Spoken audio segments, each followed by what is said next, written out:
गंजाम जिला चिकिटी प्रथम थर पर ब्लॉक मत्स्य और प्राणी संपद विभाग पक्षर मत्स्य और प्राणी संपद मेला आयोजित हो जाएगी। राजा गौरचंद्र देव खेल पड़िया आयोजित कार्यक्रम में चिकिटी विधायक मनोरंजन दान सामंतरा मुख्य अतिथि भाव जोगदी प्रदीप प्रज्वलन कर कार्यक्रम शुभारंभ करते। भारप्राप्त प्राणी चिकित्सा अधिकारी डॉ कुलदीप पाणिग्राही सभापतित्व में आयोजित कार्यक्रम में अनेक स्टल खोल सरकार विभिन्न योजना उपर व्यापक सचेतनता करा। कार्यक्रम आरंभ में विधायक और अतिथि माने गो पूजन कार्य करी विभिन्न स्टल बुली देखिथिले। राज्य सरकार मुख्यमंत्री कृषि उद्योगी योजना उपरे आलोकपात करथिले।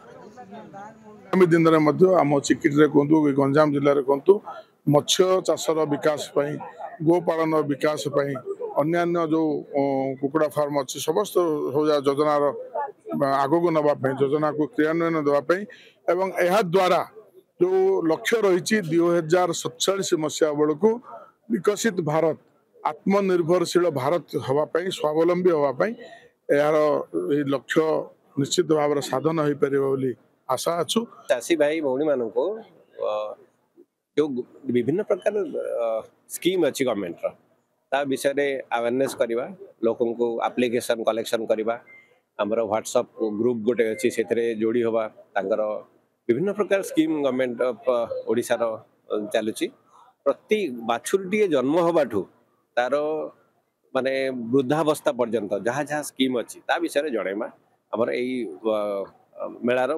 मेन उद्देश्य।